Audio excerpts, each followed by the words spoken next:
उस रात शहर की खामोशी कुछ ज़्यादा ही गहरी थी। जैसे हर आवाज़ को अपने भीतर समेटकर सिर्फ दिलों की धड़कनें सुनना चाहती हो। बालकनी में हल्की हवा चल रही थी और पीली रोशनी में कबीर और इरा आमने सामने खड़े थे। दोनों वयस्क, दोनों अपने अपने अनुभवों से पके हुए, और दोनों के बीच वह चुंबकीय खिंचाव जो शब्दों से ज़्यादा सांसों में महसूस होता है। कबीर की नज़र इरा की आंखों पर ठहर गई। उन आंखों में एक सवाल था और एक न्योता भी। इरा ने कुछ कहा नहीं, बस मुस्कुराई, वह मुस्कान जो दिल की धड़कन को थोड़ा तेज कर देती है। कबीर ने धीरे से उसका हाथ थामा। उंगलियां आपस में उलझी तो एक गर्माहट सी दौड़ गई, जैसे बरसों से अधूरा कोई एहसास अचानक पूरा होने लगा हो। वे पास आए, इतने पास कि सांसों की नमी महसूस होने लगी। बिना किसी जल्दबाजी के, बिना किसी शोर के, सिर्फ वह ठहराव जिसमें हर पल का स्वाद लिया जाता है। इरा ने सिर थोड़ा सा झुकाया और कबीर ने उसकी पेशानी पर हल्का सा चुंबन रखा। वह चुंबन किसी आग की तरह नहीं, बल्कि एक सुकून की लहर की तरह था, जिसने दोनों को भीतर तक भिगो दिया। समय जैसे धीमा हो गया। हाथों की पकड़ में भरोसा था और नज़रों में वह चाहत जो इज़हार नहीं मांगती। वे कमरे के भीतर आए।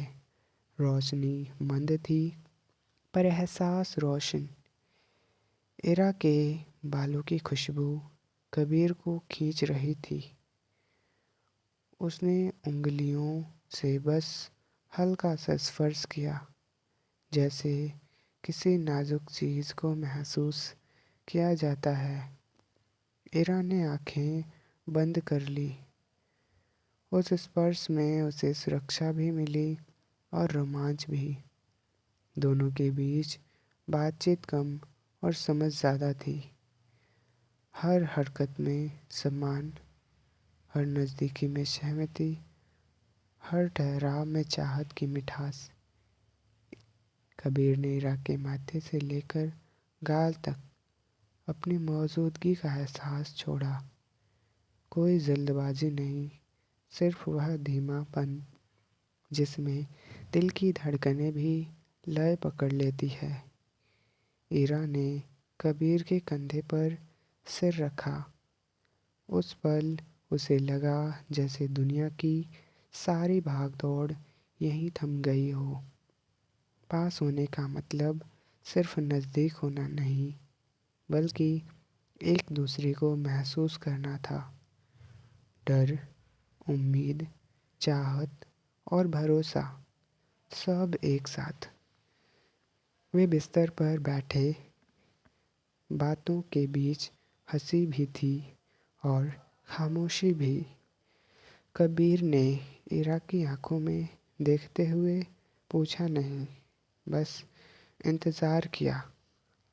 और इरा ने हल्की सी मुस्कान से वह भरोसा दे दिया जो किसी भी शब्द से बड़ा होता है। वे करीब आए, माथे टीके, सांसें एक दूसरे की लय में। उस नज़दीकी में कोई दिखावा नहीं था, सिर्फ वह सच्चाई जो दो वयस्क दिलों के बीच पनपती है। हर स्पर्श में नमी थी, हर पल में इज्जत, और हर एहसास में वह आग जो जलाती नहीं, बल्कि गर्म रखती है। इरा ने महसूस किया कि यह नज़दीकी उसे कमज़ोर नहीं, बल्कि और मजबूत बना रही हैं।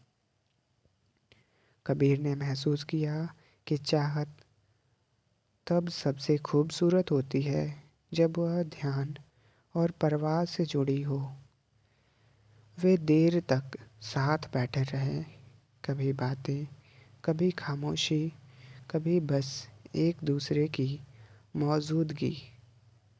बाहर रात और गहरी होती गई, भीतर एहसास और सघन।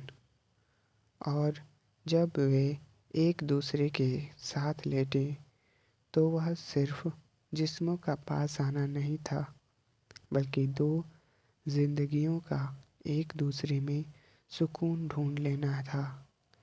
सुबह की पहली रोशनी तक वे वहीं रहे, बिना वादों के, बोझ के, लेकिन भरोसे की हल्की सी डोर के साथ, जानते हुए कि असली इंटीमेसी वही है जहाँ चाहत, सहमत और सम्मान, सुकून एक साथ सांस लेते हैं।